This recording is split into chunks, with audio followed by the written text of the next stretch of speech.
Bonjour à tous et bienvenue dans cette édition. Les artistes brestois sont en colère. Ils contestent les choix artistiques de la ville de Brest et déplorent une mauvaise gestion des locaux et des subventions. Alors à l'approche des municipales, ils interpellent les candidats avec une charte culturelle. Plus d'explications avec Frédéric Lorenzo. Au départ, c'est un refus pour la demande d'un local de répétition qui a déclenché la révolte. 80 artistes brestois ont décidé d'interpeller la ville de Brest. Ils demandent plus de transparence, des états généraux et la mise en place d'une charte et d'un médiateur. Certains projets qui auraient mérité un appui de la mairie, soit technique ou des fois un peu financier.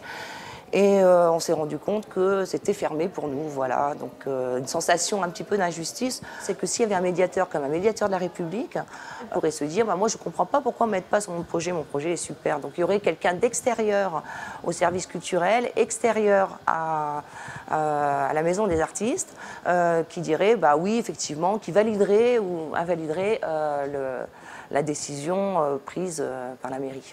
À la mairie, on se dit surpris de la démarche. On rappelle qu'il y a eu des états généraux en 2009 et que l'attribution des subventions répond à des critères bien précis. Ma porte est toujours ouverte. Je reçois tous les jours des artistes ou des acteurs culturels.